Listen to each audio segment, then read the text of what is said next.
sa Rome, Mm-mm. nahagad man ni Bishop Pasis na koronahan ining imahe ni Ina Our Lady of Salvation sa otoridad ni Pope Paul VI.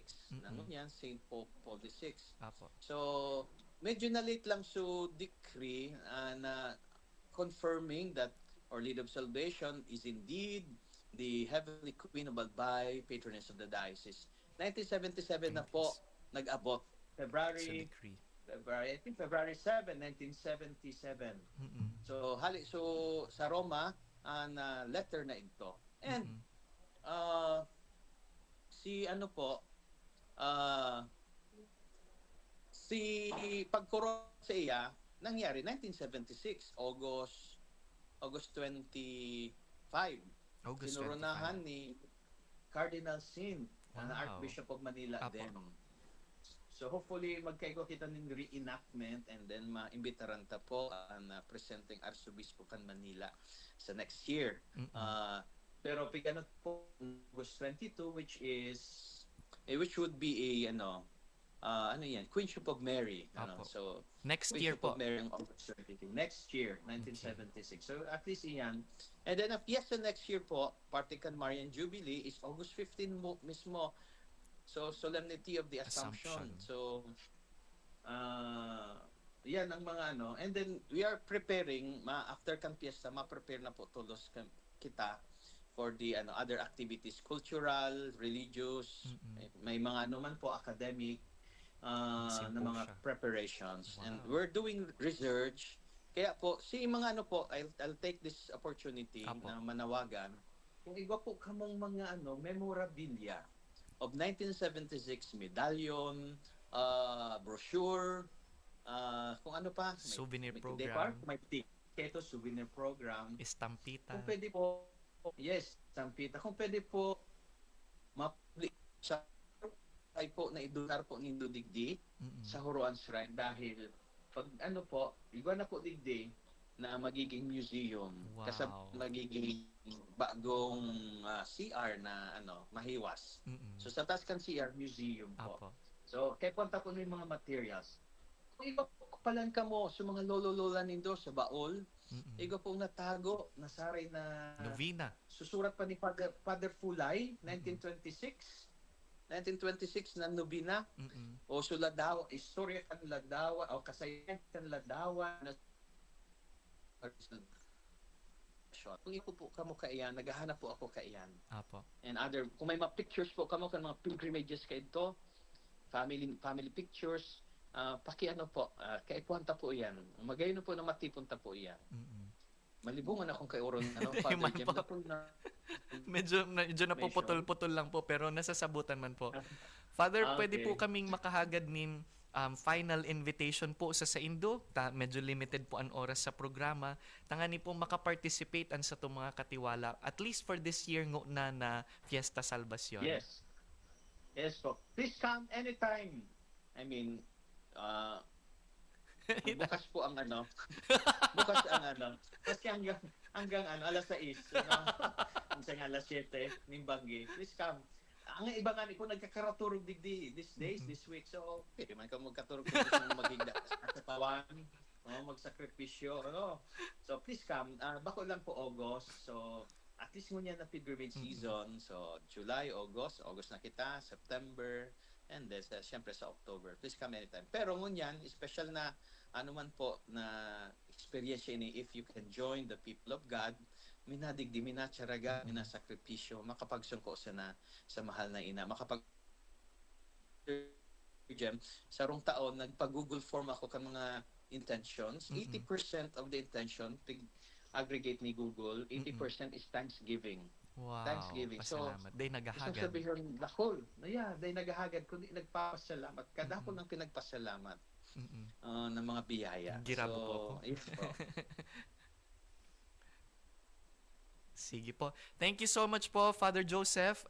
Uutrohon ko po para sa inda ining mga announcement po na tinaupo nindongon yan.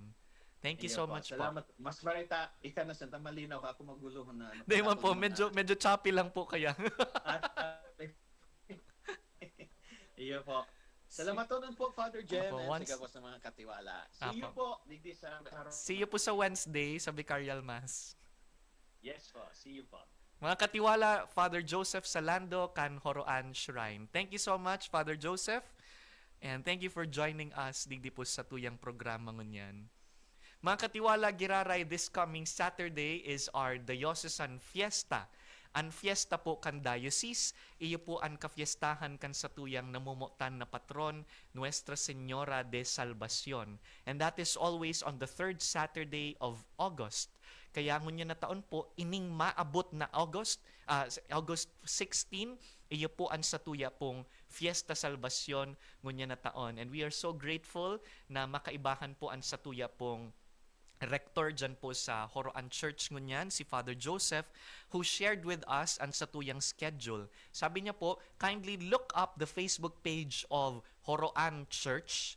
Tangani pong mahiling nindo, nakapin po duman ang sa indang latest edition kan Silyab newsletter. Ining July 2025 edition, kompleto po digdi. Yaon po ang mga aldaw kan pilgrimage season, ang mga aldaw kan satuya pong nobenaryo, ang mga tema, ang mga nakaschedule na mga grupo, everything is here. Pati po ining mga QR codes, kung saan po kita pwedeng mag-donate, everything is here. So kindly look up Horoan Church sa indo pong Facebook page, Facebook account, tangani pong mahiling nindo ang page kaining Horoan Church. Alternatively, pwede din pong buksan ang pig-launch na po nindana website.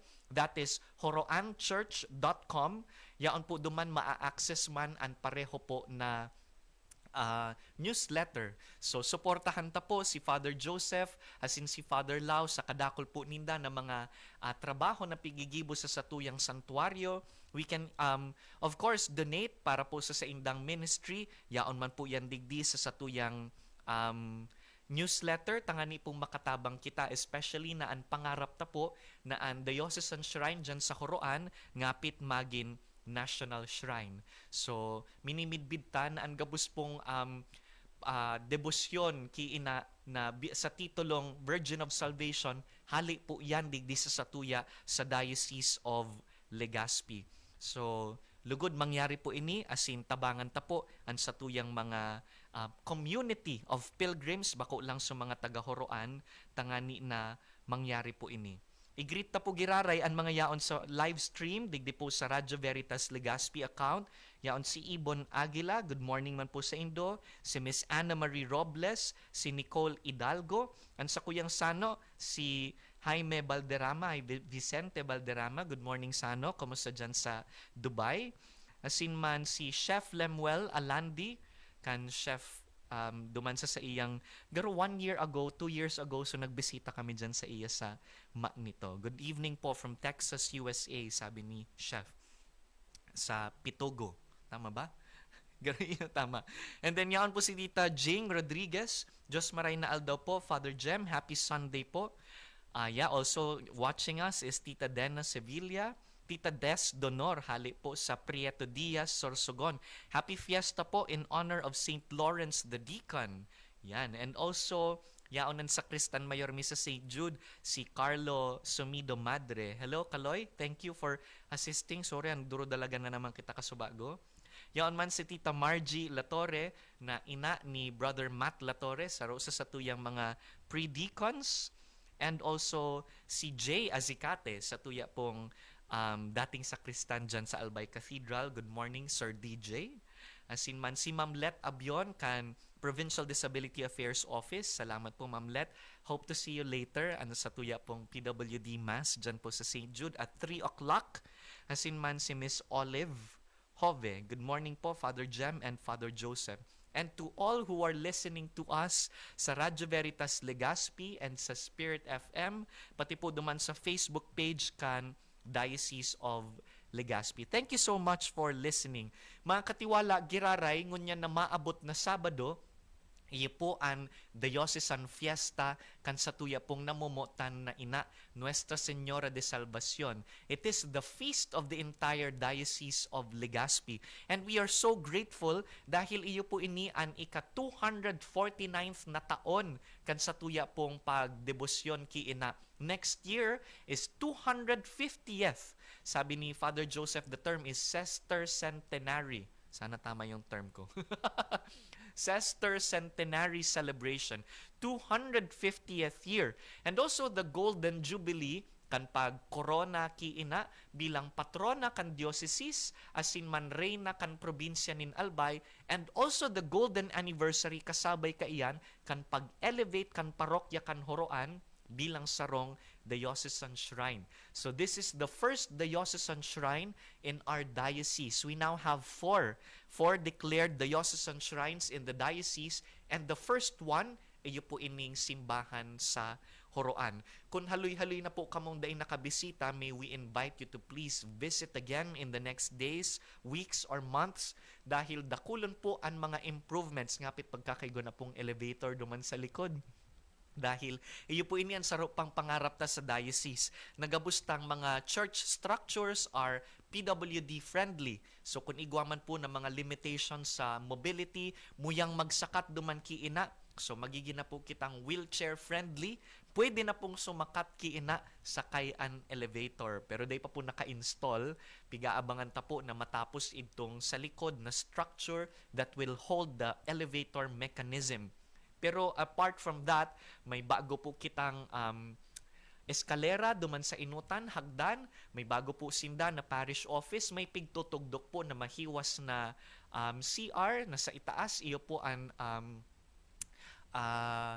museum, igo po sindang bagong sacristy, and of course, ang magayunon po ninda na pig-rededicate na sanctuary. An altar, an altar piece o retablo, magayunon po ang namumugtakan ngunyan ni ina. Congratulations po sa gabus na mga nagtatarabang sa satuyang shrine, ang gabus pong mga peregrino, gabus na sponsors, benefactors, kan satuya pong diocesan shrine, na nagtatarabangan tanganing mapagayon tauanin dignified na lugar ang satuyang namumutan na ina, especially as we are about to celebrate this Marian Jubilee this coming 2026. Kaya mahingwa po kita, invite your families and friends. Maduruman po kita sa Horoan, tangani na magsungko ki ina, magtaong galang, asin sabi nga ni Father Joseph Kasubago, kadaklan kan mga minaduman, di man talaga naghahagad, kundi nagpapasalamat ki ina. And it doesn't have to be limited ngunya na simana, ining ikaapat na ngunya na aldaw kan pag novena kiina. The rest of the days until Friday is our novena days for the Virgin of Salvation, and on Saturday, iyo po ang diocesan fiesta. It doesn't have to be limited to these 10 days. Dahil ang pilgrimage season sagkod October 4, pero dahil man nga ni po matatapos dyan, kundi any time of the year, pwede po kitang magbisita sa satuyang namumutan na ina. Kaya, happy fiesta po in advance sa Satuya Gabos, and lugod, danay kitang antabayan ni ina sa gabustang mga paghinguwa, gabus na mga pagpagal, akayon niya kita sa gabus na mga kadipisilan na satuyang inaagihan.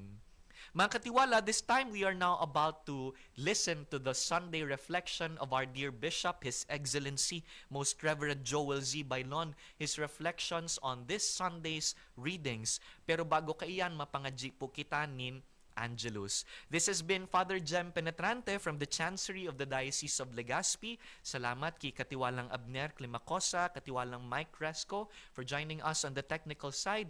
Salamat po mga katiwala. Let us now pray the Angelus.